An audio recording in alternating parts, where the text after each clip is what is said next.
Nos sentimos especialmente felices esta noche porque hemos culminado una larga tarea, una pesquisa, como dirían los aficionados a la literatura policial, detrás de uno de los más grandes escritores de nuestro tiempo, Julio Cortázar. Una pesquisa que se inició por los trámites normales, los canales telegráficos, telefónicos, postales, que fue después seguida de una persecución a través de la geografía, visitando una casa de campo que tiene en Segnón, casa que encontramos en ese instante absolutamente deshabitada, porque Cortázar había volado hacia México. Después Nairobi, no sé cuántos viajes más, por fin un encuentro en la Feria del Libro de Frankfurt, y Julio, que aunque se resistía al principio tenazmente, aceptó por fin venir a estar aquí conversando con nosotros acerca de sí mismo y de su obra. Lo agradecemos mucho, querido Julio Cortázar. Muchas gracias por venir. La espera ha sido larga, pero valía la pena. Bueno, pues aquí me tienes. Vamos a ver, Julio. Queremos hacer una revisión de tu biografía y queremos también escuchar una serie de ideas tuyas acerca de tu propia obra. Según nuestras noticias, el nacimiento de Julio Cortázar se produce accidentalmente, en el sentido de que pudo ocurrir en cualquier otra parte, en Bruselas, a las 3 de la tarde del día 26 de agosto de 1914. Y parece que Julio ha contado alguna vez, me parece que en una entrevista a Alberto Perrone, que su madre le contó que estaba muy inquieta cuando le esperaba, escuchando al propio tiempo desde su cama en el hospital cómo sonaban los obuses alemanes que hacían explosión muy cerca. Es eso, ¿no?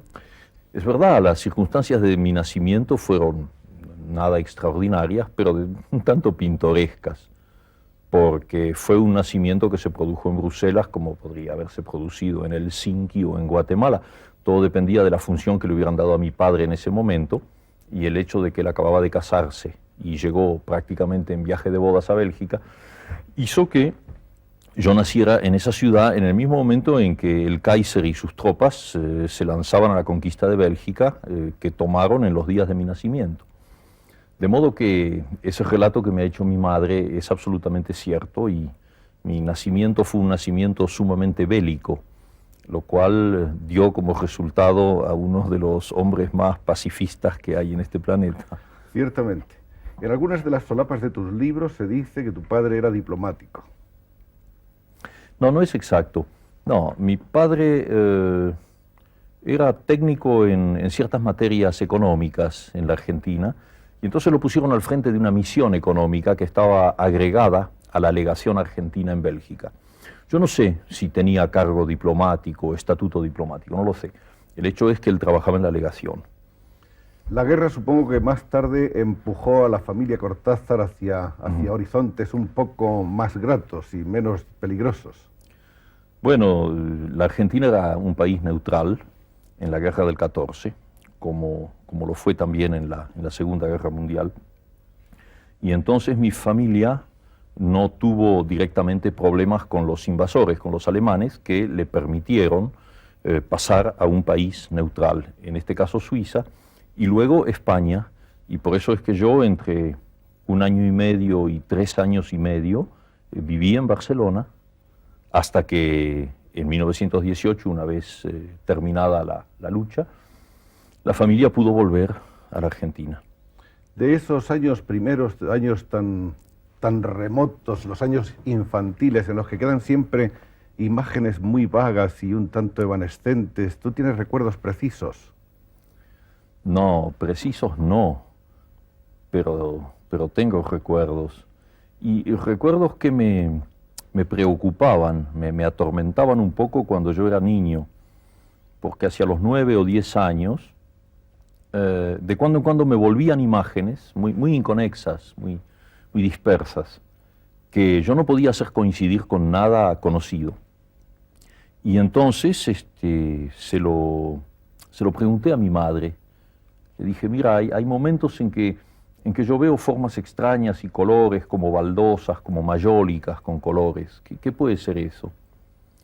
Y mi madre me dijo, bueno, eso puede corresponder a que tú de niño en Barcelona te llevábamos casi todos los días a jugar con otros niños en el Parque Güell. Así que fíjate que yo, mi inmensa admiración por Gaudí comienza quizá a los 2 años. Inconscientemente. Inconscientemente, sí. También un recuerdo de una playa, y luego supe que me llevaban a esa playa con otros niños. Una sensación amenazante de grandes olas que avanzaban y mucho sol y un olor a sal, un olor muy extraño, muy inquietante para mí.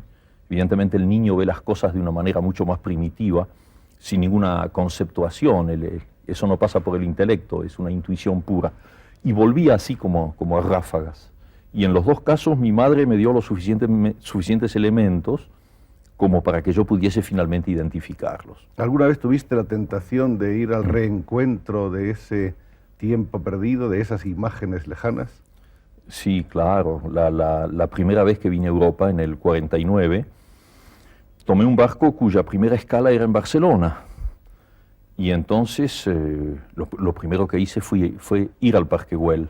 Y naturalmente la imagen ya no correspondía, incluso por una cuestión de óptica, ¿no? Yo miraba ahora el Parque Güell desde 1,93 m. 95, ¿acaso? 93. ¿Sí? 93. Se quita centímetros. No me quito ningún centímetro. Y en cambio el niño había mirado el Parque Güell desde abajo y con una mirada mágica que yo trato de conservar, pero que no siempre tengo, desdichadamente. ¿Tampoco las olas tenían la misma entidad amenazadora? Bueno, las olas no son como la obra de Gaudí, las olas son intercambiables, de manera que es como todos los fuegos el fuego, ¿no? Todos los mares el mar, son el mismo mar. Sí. Vamos a hablar un poco de los padres de Julio. Tu padre creo que tenía origen o ascendencia vasca, tu madre francesa, aunque con o hija de franceses, aunque con los abuelos alemanes de Hamburgo, ¿no? Sí, mira, en este aspecto de la biografía, muchos argentinos coincidiríamos bastante porque tú sabes bien que la Argentina, país de inmigración, produce así unas especies de cócteles humanos, de mezclas de razas. Cosa, por cierto, afortunada, porque yo sigo creyendo que uno de los caminos positivos de la humanidad es el mestizaje. Cuanto más grande se haga, cuando la fusión de razas sea mayor, más podremos eliminar los chauvinismos, los patrioterismos, los nacionalismos de frontera absurdos e insensatos. Todos los hombres el hombre. Ojalá. No, pero espero que al mismo tiempo el hombre sea todos los hombres, porque tampoco pienso en un modelo unilateral. ¿Te imaginas un mundo en que todos fuéramos iguales? Bueno, ni siquiera las hormigas lo son, porque creo que tienen una división de tareas, ¿no? O las abejas. No, eso no. No, que el individuo se salve, si no la vida no tiene sentido. Pero bueno, en mi caso sí, claro, yo soy uno de esos cócteles producidos por inmigración. Por el lado paterno, Cortázar es un apellido vasco, me han dicho incluso que hay una aldea en el País Vasco que tiene ese nombre, que yo no he visitado nunca. Y mi bisabuelo era uno de esos vascos que emigró a la Argentina y que en una de las provincias del norte, en Salta, se dedicó a la agricultura y tal vez un poco a la ganadería. No lo sé bien, nunca me interesó el árbol genealógico. Incluso me faltan datos concretos, ¿sabes? No conozco muy bien mis antecedentes. Bueno, pero ese grupo, en todo caso, el paterno, eran vascos. Y del lado materno, mi madre era argentina nativa, igual que mi padre, pero hija descendiente de franceses y de alemanes. De modo que ya ves tú que las combinaciones de cromosomas, si es que las cromosomas tienen algo que ver en eso, es bastante complejo, sí. Y eso... Bien, después de la aventura belga y del paso por Zúrich y por Barcelona, se produce, terminada la guerra, el regreso a la Argentina. Parece que entonces la familia se instala en un pueblecito cercano a Buenos Aires. Sí, en uno de los suburbios de Buenos Aires, que nosotros pronunciamos Banfield, pero que tiene un nombre inglés, Banfield, y ese nombre inglés corresponde a uno de los muchos ingenieros ingleses que construyeron el sistema ferroviario argentino. Eso lo hicieron los ingleses. Y entonces les ponían los nombres de sus personas importantes. Había la estación que seguía la mía, se llamaba Temperley, de modo que había momentos en que uno podía creerse mucho más en Inglaterra que en la Argentina. Bueno, el pueblo se llamaba, nosotros lo pronunciábamos Banfield, y es un pueblecito que en esa época era realmente un pueblecito casi de campo, a media hora de Buenos Aires, media hora de tren, y que ahora ya está unido a Buenos Aires, como pasa en el proceso de todas las grandes ciudades. ¿Cómo era más o menos ese barrio en el que se movían el niño Julio Cortázar? Mira, es ese tipo de barrio que tantas veces encuentras en las palabras de los tangos.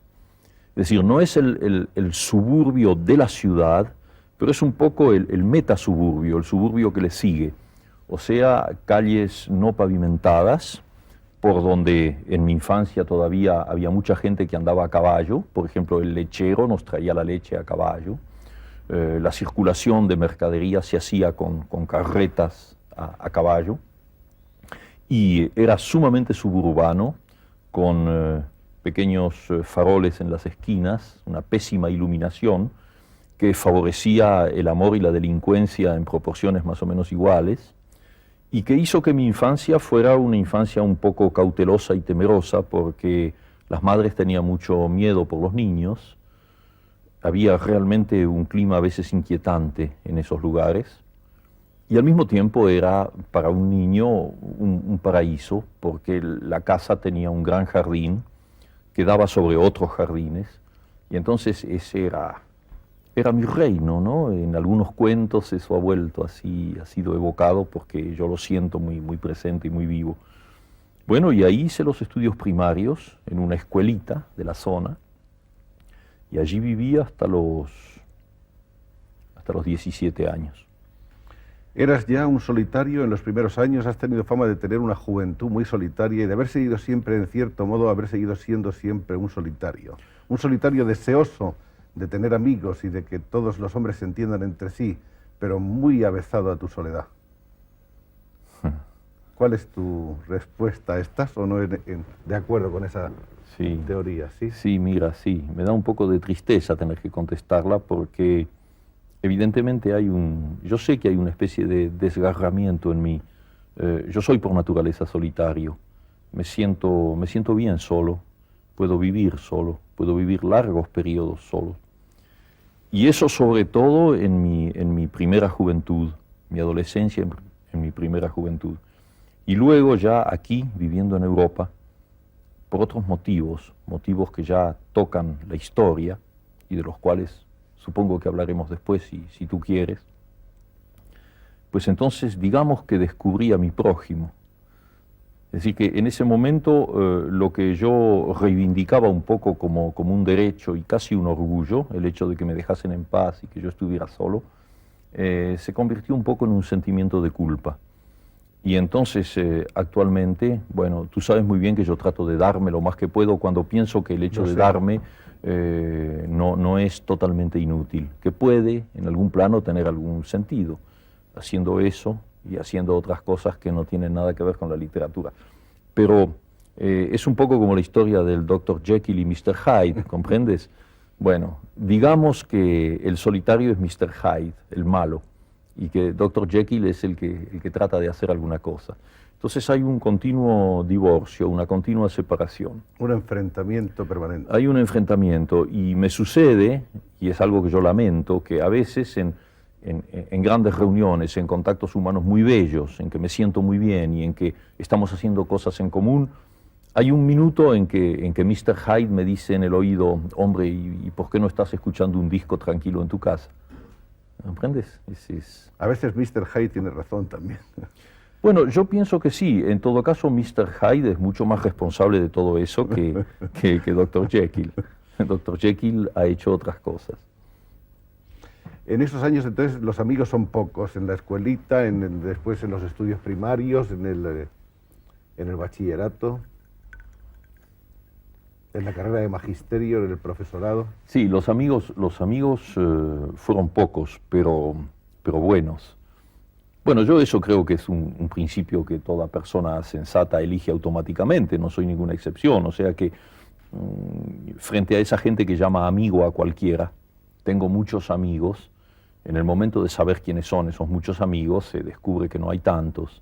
Es decir, que desde niño yo preferí tener 2 o 3 compañeros con quienes me sentía en un nivel fraternal, con plena confianza para lo bueno y para lo malo. Y luego los demás, bueno, eran los compañeros así de trabajo, de juego. Y eso se continuó durante la adolescencia.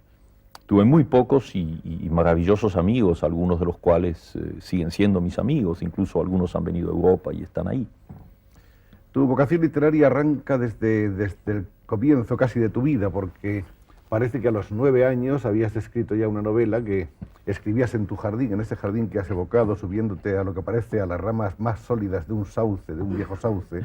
Estás muy bien informado realmente. Yo no sé por qué estoy aquí, porque Para bastaría que con que tú dijeras todo eso y ya estaría bien, dilo ¿no? tú, porque nosotros tenemos los puntos de referencia, pero hay que escuchártelo a ti. No, pero es que me gusta que estés tan bien informado, porque no hay nada peor que una entrevista en la que sientes que el que te está haciendo preguntas tantea, ¿no? Tantea sin saber bien por qué y cómo va a preguntar. Entonces tienes tú que ayudarlo y se convierte en una tarea casi humanitaria, lo cual lo cual no es muy simpático en este caso. No, es verdad y es bastante espantoso porque mi madre, eso yo lo sé por ella, me ha dicho que desde los 9 años, 8 o 9 años, había que pescarme por aquí, sacarme un poco al sol, porque yo leía y escribía demasiado. Incluso hubo por ahí un médico que recetó que había que prohibirme los libros durante 4 o 5 meses. Lo cual fue un sufrimiento tan grande que mi madre, que es una mujer sensible e inteligente, pues me los devolvió, pidiéndome simplemente que leyera menos, cosa que yo hice en ese momento. Sin duda era necesario que hubiera un mayor equilibrio. Y entonces sí, es verdad que a los 9 años yo escribí una novela. No tengo la menor idea de lo que es, pero sí que era una cosa muy lacrimosa, muy romántica, en la que todo el mundo moría al final. Yo he sido siempre muy sentimental y lo sigo siendo. Tengo muy mal gusto, ¿sabes?, en materia de sentimientos. Soy fácilmente sentimental, soy de los que lloran en el cine y luego salen disimulando la cara. Y entonces esa novela era muy lacrimosa, lo mismo que los poemas. Escribía sonetos a mis compañeras de la escuela primaria, esas niñas con trencitas así, de las que yo me enamoraba fatalmente, con un amor que solo podía terminar en la muerte, ¿comprendes? La muerte de un niño. Y entonces todo eso está muy escondido por mi madre, porque sabe que si yo lo encuentro lo voy a quemar y entonces no quiere. Parece que tu madre dijo de esa novela, o por lo menos de algunos capítulos que leyó de esa novela, que no le parecía posible que la hubieras escrito tú y que sin duda estaba copiada de alguna parte. Mira, sí, ahí tocas un tema que fue un gran traumatismo para un niño, pero no se refiere a la novela. Yo había empezado a leer a Edgar Allan Poe, los cuentos, en español, porque yo no sabía otro idioma, y los poemas en la famosa traducción de Blanco Belmonte, que era la única que había en español en aquel entonces. Y bueno, todo eso me había aterrorizado, los cuentos, y conmovido los poemas. Y entonces escribí una serie de poemas que me imagino que eran un plagio involuntario, una imitación, una gran influencia. Bueno, esos poemas en realidad nadie los leyó, y luego desaparecieron no sé cómo, no los leyó nadie. Y seguía escribiendo algunos poemas en donde yo ya trabajaba un poco por mi cuenta. Y esa segunda serie cayó en manos de un pariente de la familia, un tío o algo así, que los leyó y que le dijo a mi madre que evidentemente esos poemas no eran míos, que yo los copiaba de alguna antología de poemas. Y me acuerdo siempre lo que fue para mí un dolor de niño, que es un dolor infinito y terrible, ¿no? Cuando mi madre, en quien yo tenía plena confianza, vino de noche, una noche antes de que yo me durmiera, a preguntarme, un poco avergonzada, me acuerdo, si realmente esos textos eran míos o yo los había copiado. Ahora, el hecho de que mi madre pudiera dudar de mí, yo se los había dado diciéndole que eran míos, que pudiera dudar de mí, fue uno de esos, es como la revelación de la muerte, ¿sabes? Esos primeros golpes que te marcan para siempre. Descubrí que todo era relativo, que todo era precario, que había que vivir en un mundo que no era ese mundo de total confianza y de inocencia, ¿no? Fue uno de tus primeros dolores como escritor. Sí, ese y el descubrimiento de la muerte, que también fue muy temprano. Sí. Parece que en esos años cuentas también en alguna de tus diversas entrevistas, porque hay una bibliografía tan extensa de Julio Cortázar, no solamente de libros, ensayos, estudios sobre su obra, sino también numerosas entrevistas, que es muy difícil recordar a quién fue hecha cada una. Pero hablas también de que por esas fechas, más o menos, la figura de tu padre se convierte un poco en una figura borrosa, ¿no?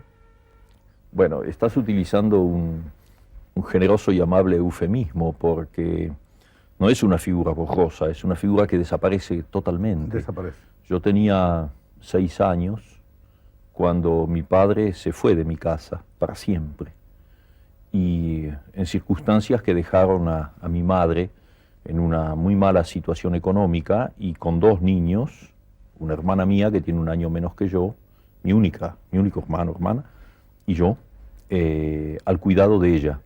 Mi madre era una mujer totalmente indefensa, porque aunque tenía una excelente cultura, vivía en el mundo argentino de los años 20, es decir, un mundo machista a 100%, donde una mujer tenía que quedarse en su casa, y si pretendía ejercer algún trabajo, alguna profesión liberal, mi madre podía haber sido una excelente traductora, por ejemplo, puesto que sabía inglés y alemán, además del francés y naturalmente el español.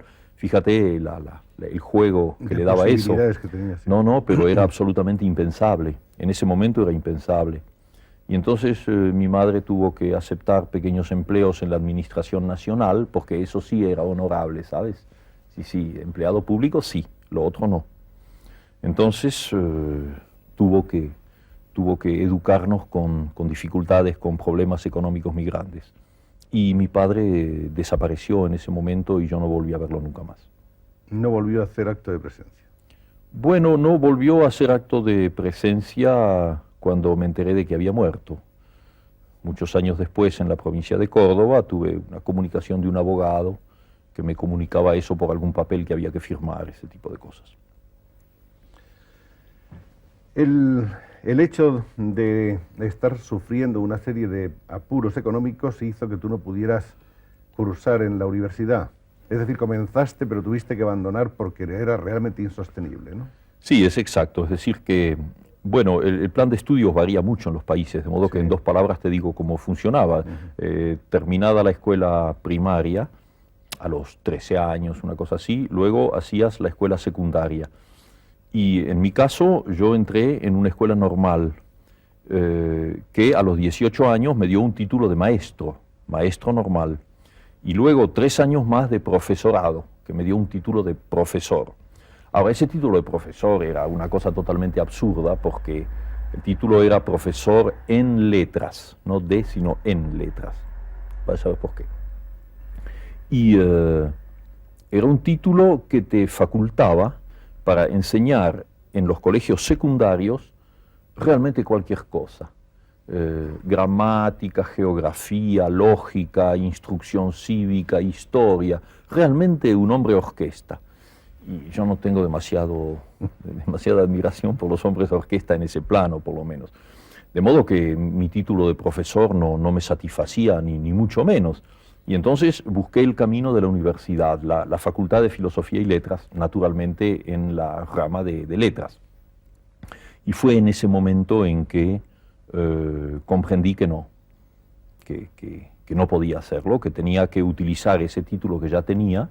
Había sido maestro primario durante un tiempo, que podía ser profesor de enseñanza secundaria y ayudar a mi madre, naturalmente. Entonces nunca seguí la universidad, no tengo ningún diploma universitario. Estuviste durante 5 años más o menos dedicado a la enseñanza en distintos pueblos. Un poco más, mira, a mí me nombraron en el año, soy muy malo para las cronologías, en el año 39, sí, en el 39, y estuve hasta el año 45, lo cual hace 6 años, enseñando en un pueblo de provincias, en una escuela normal. En Chivilcoy. Primero en Bolívar y luego en Chivilcoy. Pequeñas ciudades, son más que pueblos, ¿no? Pequeñas ciudades de la provincia de Buenos Aires. Y luego, durante 1 año y medio, en una universidad de frontera muy joven que se acababa de fundar, la Universidad de Cuyo, en Mendoza, en la provincia de Mendoza. Que esa sí fue una universidad importante para ti.